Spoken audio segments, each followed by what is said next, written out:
हमने देखा कि बुंदेलखंड में आज भी दलित महिलाएं जब निकलती है सवर्णों के घर से तो हाथ में चप्पल लेके जाती है। 5 में था तो मेरा नाम कुलदीप सिंह काटा गया क्योंकि मेरे नाम सिंह लगा था, और ये रिवाज है कि सिंह सिर्फ ठाकुर लिख सकते हैं, दलित नहीं। के पानी के स्थान पर भेदभाव होता है, मिड डे मील स्कूल सरकारी स्कूल में भेदभाव होता है। तो ये सवाल वही है कि हम देश में आज़ादी का अमृत महोत्सव तो मना रहे हैं, जब 2047 में हम 100वां तिरंगा फहराएंगे, कब तक इस देश से क्या मैला प्रथा खत्म होगी तब। दलित दस्तक मासिक पत्रिका को भी सब्सक्राइब करिए। सब्सक्रिप्शन का सारा डिटेल डिस्क्रिप्शन में देख सकते हैं।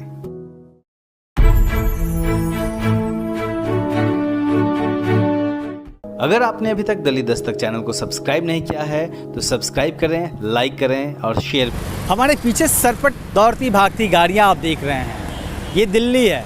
जी हाँ, दिल्ली, जहाँ पे तमाम समाचार चैनलों के दफ्तर हैं बड़े बड़े, जहाँ तमाम बड़े बड़े अखबारों के दफ्तर हैं, जिनके जरिए देश को बताया जाता है कि देश दिखता कैसा है।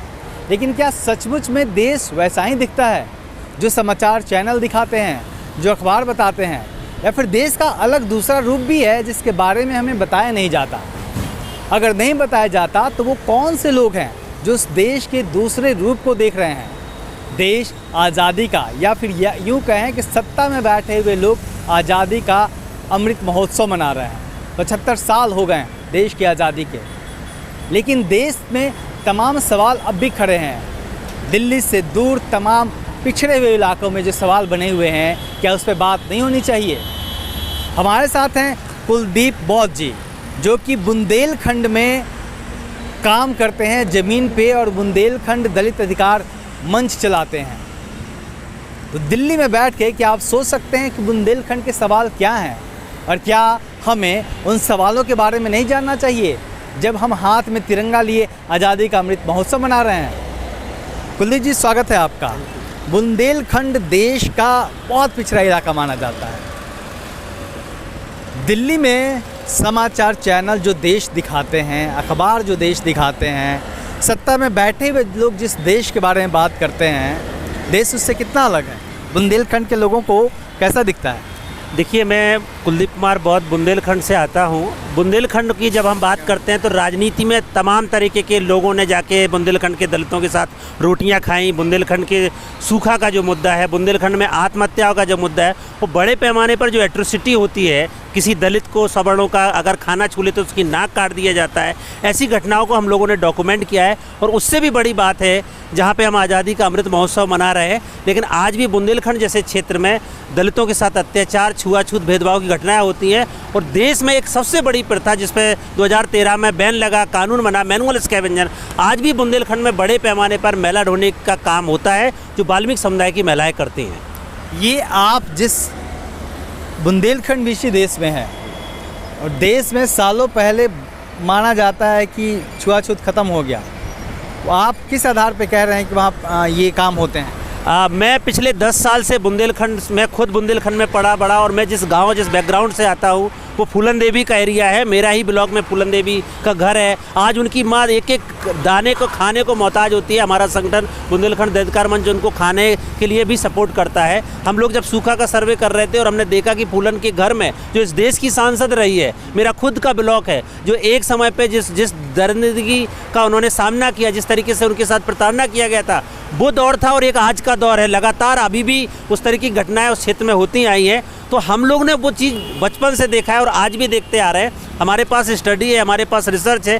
जनपद जालौन के 2 ब्लॉक में हम लोगों ने स्टडी किया था, जहां 276 महिलाएं आज भी मानव मल ढोने का काम में संलिप्त थी, जिनको पिछले 3 साल लगातार संघर्ष के बाद हम लोग अभी उनको रिहेबिलिटेशन की प्रक्रिया में लेकर के जा पाए। तो ऐसा नहीं है कि महिला ढोने का काम नहीं हो रहा है। बुंदेलखंड के वो तमाम मुद्दे जो कभी मेन स्ट्रीम मीडिया में आते नहीं है, उसके लिए बुंदेलखंड दलित अधिकार मंच जमीनी स्तर पर संघर्ष कर रहा है। तो कौन कौन से सवाल देखे आपने 10 साल? ये जो आपका जो ट्रस्ट है, इसको आप लोगों ने कब बनाया, और तब से क्या क्या काम हुए, और कौन कौन से सवाल जो हैं ज़रूरी जिस पे बात होनी चाहिए और बात हो नहीं पाती? बुंदेलखंड दलित अधिकार मंच एक संगठन है, जन संगठन है, जो युवाओं ने शुरू किया था, और वो 3 ही कॉन्सेप्ट पे शुरू किया था, बाबा साहब डॉक्टर अम्बेडकर के एजुकेट, एजिटेट और ऑर्गेनाइज। तो हम उस बुंदेलखंड दलित अधिकार के मंच के तहत लोगों को शिक्षित करते हैं, लोगों को जागरूक करते हैं, लोगों को संघर्ष करते हैं उनके जो मुद्दों को लेकर के होते हैं, और संगठनात्मक तौर से हम लोग संवैधानिक मूल और दलित अधिकारों को लेकर के ग्रास रूट पे काम करते हैं। तमाम तरीके के हमने मुद्दे देखे, चाहे वो सूखा का, क्योंकि बुंदेलखंड सूखा के नाम से जाना जाता है, हम लोगों ने वो भी असेसमेंट किया कि सूखा के दौरान दलित कमेटी तक लेखपाल ही नहीं पहुंचे उनका असेसमेंट करने के लिए, एक ये मुद्दा हमने सामने देखा। दूसरा, दलितों के साथ बड़े पैमाने पर एट्रोसिटी की घटनाएं जिसको हमने डॉक्यूमेंट किया, जिसको हमने देखा, वो हमारे सामने आई। तीसरी चीज़, मैनुअल स्कैवेंजर का जो हमने लाइव देखा है और उसको संघर्ष भी करते आ रहे, अभी भी हमारा संगठन इस पर 629 महिलाओं को जालौन में आइडेंटिफाई करके सरकार से पुनर्वासन की प्रक्रिया करा के लाया है। तो तमाम वो मुद्दे हैं, चाहे वो एट्रोसिटी का मुद्दा हो, छुआछूत का मुद्दा हो, भेदभाव का मुद्दा हो, अभी भी पीने के पानी के स्थान पर भेदभाव होता है, मिड डे मील स्कूल, सरकारी स्कूल में भेदभाव होता है। तो ये सवाल वही है कि हम देश में आज़ादी का अमृत महोत्सव तो मना रहे हैं, क्या 25 साल बाद जब 2047 में हम 100वां तिरंगा फहराएंगे, गांव के प्रधान से लेके देश का प्रधानमंत्री नई संसद बनाने की बात कर रहे हैं, वो 100वां स्वतंत्रता दिवस मनाएंगे, तब तक क्या इस देश से छुआछूत खत्म होगी? तब तक इस देश से क्या महिला प्रथा खत्म होगी? तब तक इस देश से दलितों के जो सम्मान का मुद्दा है वो प्रमुखता में उछलेगा? इन्हीं सवालों को लेकर के हम लोग ग्रास रूट पर संघर्ष कर रहे हैं। तमाम देश भर से सवाल आते हैं छुआछूत के, भेदभाव के, लेकिन बुंदेलखंड से जो खबरें आती हैं कई बहुत चौंकाने वाली होती है। आज भी लगता है कि ये भी होता है क्या? इस तरह के आपने क्या अनुभव किया, किस तरीके की घटनाएं देखी जो आम तौर पे दिल्ली में, मुंबई में, कलकत्ता में बैठे हुए, जो बड़े शहरों में बैठे हुए लोग हैं, उसकी कल्पना भी नहीं कर सकते? हम लोग बुंदेलखंड में दलित अधिकार और सम्मान यात्रा कर रहे थे, और जब ललितपुर की बात है ये 3 साल पहले हम वहाँ पे यात्रा कर रहे थे, और इलेक्शन के दौरान भी हम लोगों ने कैंपेनिंग किया है। हमने देखा कि बुंदेलखंड में आज भी दलित महिलाएं जब निकलती हैं सवर्णों के घर से तो हाथ में चप्पल लेके जाती हैं। जिसमें मैनुअल स्कैवेंजिंग बंद हो गया है, लेकिन ज़मीनी स्तर पे आप जाके देखेंगे तो आज भी आपको वो चीज़ें मिल जाएंगी।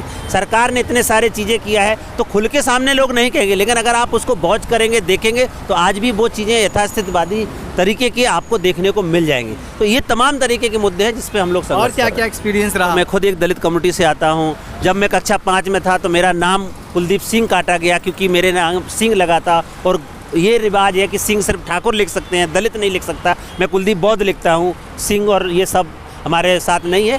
तो बचपन से वो संघर्ष झेला, पढ़ाई जब कक्षा 5 में कर रहे थे, उसके बाद हमने बुंदेलखंड में बुंदेलखंड दलित अधिकार मंच और देश के तमाम संगठनों के साथ मिलकर के आज भी हम ग्रास रूट पे युवाओं का पूरा युवा दस्तक टीम बना करके दलित अधिकार मंच के माध्यम से हम लोग लगातार ग्रास रूट पे जाते हैं, बात करते, काम करते हुए। आप अभी बात कर रहे थे जब हम लोग काम करते हुए, और कौन कौन सी ऐसी घटनाएं आपके सामने आई, ऐसे मुद्दे सामने आए जिसने आपको झकझोर के रख दिया?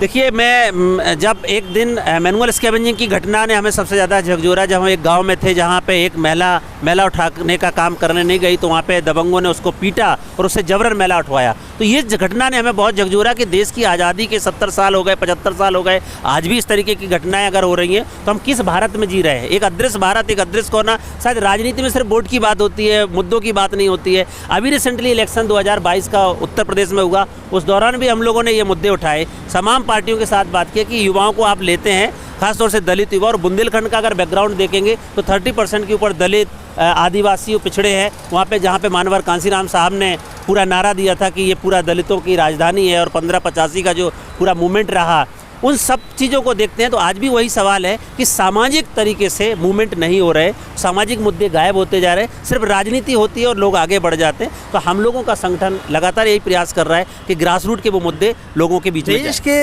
तमाम हिस्सों में जिस तरीके से सरकारी सुविधाएं पहुंची, जो खबरें आती हैं हम लोगों के पास, बुंदेलखंड में वैसी नहीं पहुंच पाई है। इसकी वजह क्या मानते हैं आप? नहीं, इसकी वजह देखिए, उस बुंदेलखंड एरिया को अगर आप स्टडी करेंगे तो चूंकि 2 राज्यों में बटा है, मध्य प्रदेश और उत्तर प्रदेश, 7 जिले यूपी के आते हैं, 6-7 जिले मध्य प्रदेश के आते हैं। दूसरी चीज़, बुंदेलखंड के लिए स्पेशल पैकेज भी बना, लेकिन उस पैकेज का आप एनालिसिस करा लीजिए, उसका क्या इम्पैक्ट पड़ा है समुदाय के लेवल पे। अभी रिसेंटली मोदी सरकार ने चित्रकूट एक्सप्रेसवे का उद्घाटन भी किया है, लेकिन वहाँ से जिन किसानों की ज़मीन गई है, जो वहाँ पे जो मुद्दे निकल कर के आए हैं, उस पर कौन बात कर रहा है? तो 2 चीज़ें हैं, दिखावा कुछ और है, ज़मीनी हकीकत कुछ और है। 75 साल आज़ादी के आप क्या चाहते हैं, कैसा भारत?